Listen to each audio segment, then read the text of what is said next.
Sa medical pa lang, ubos na agad pera mo. Bakit sa bulsa yung 9,000, guys?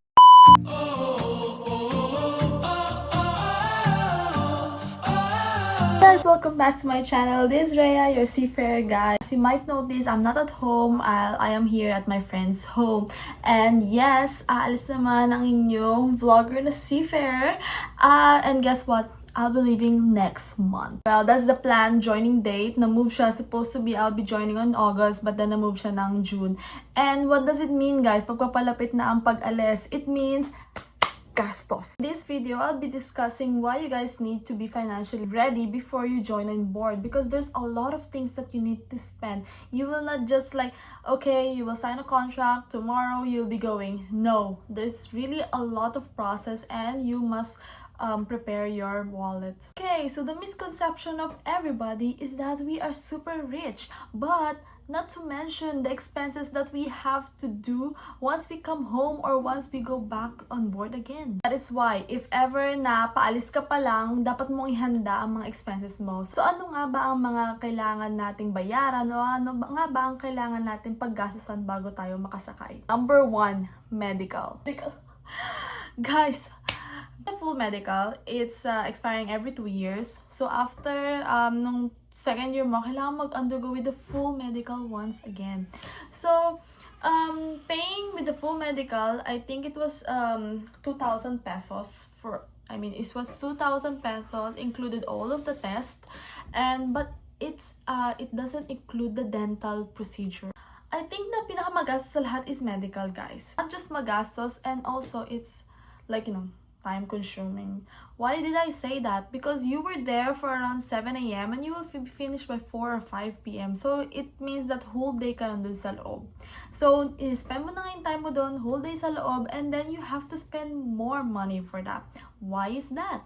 Well, guys, after you pay the initial, payment for the full medical, all of the tests, it doesn't include the dental. Well, if they see that you need to be, there's a dental cleaning, kung kailangan magpapasta, kung kailangan bunutin yung wisdom tooth mo or whatever, you have to spend for that. And you have to obey, and you really have to do that. Otherwise, they will not release your medical. They will not be fit to work. Actually, just today, kakagaling ko lang doon. And guess what? I have to do extraction of my wisdom tooth. This is my 5th time going on board, and this is the first time that they told me that I need to extract my wisdom tooth, even though it's not really bothering me. So I feel like I have to spend for that. And guess what, guys? The dental procedure can cost a lot, vary from 2,000, 3,000, I don't know, until 10,000.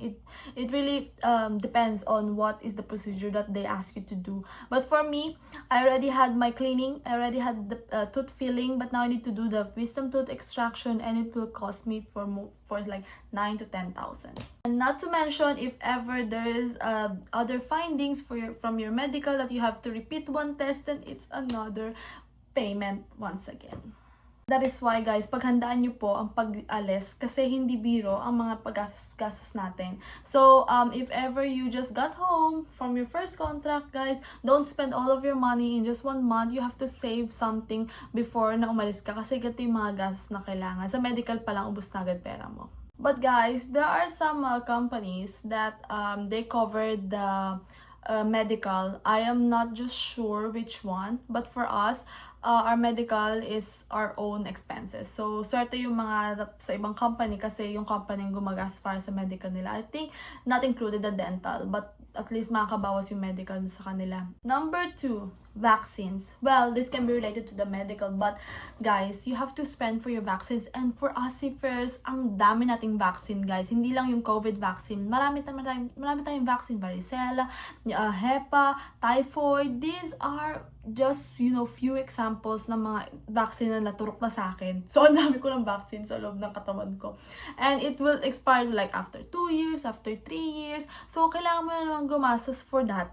And one vaccine is not cheap. It's 1,000 and above per shot.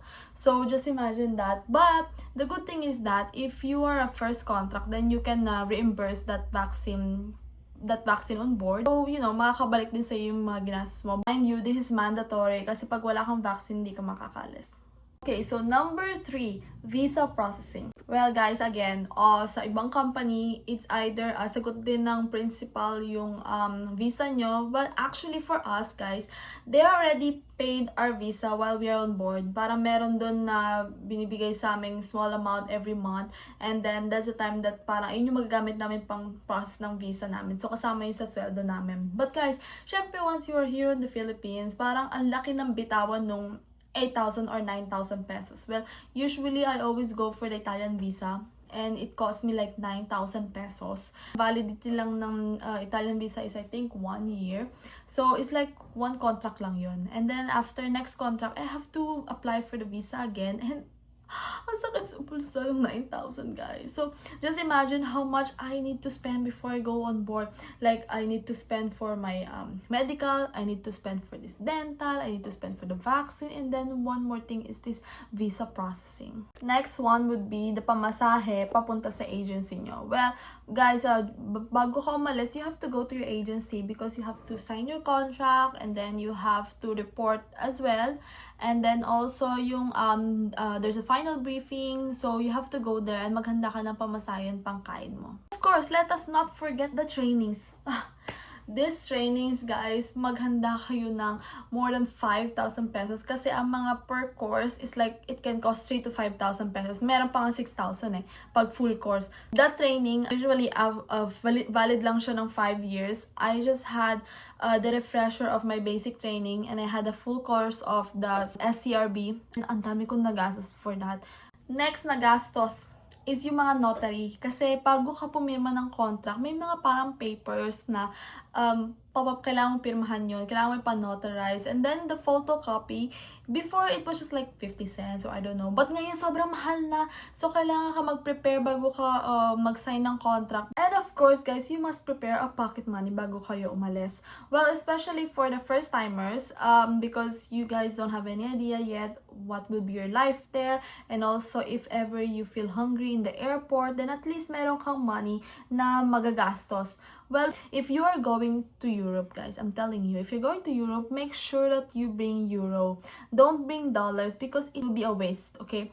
Because in my first contract, I brought dollar. Kasi yun yung sabi sa amin, $100. And then when I went there, it was euro. Of course, it was euro. And then I had to change my dollar to euro. So it turns out na bumaba na yung value niya. So from the Philippines pa lang, kailangan meron ka ng euro na dala. I always make sure that I have at least 100 euro when I go to join the ship. Because for 1 month, make sure kung magkakaroon agad ako ng tips, ganyan. So at least, meron akong panganahang hawakan just in case na magutom ako sa airport or I want to buy something.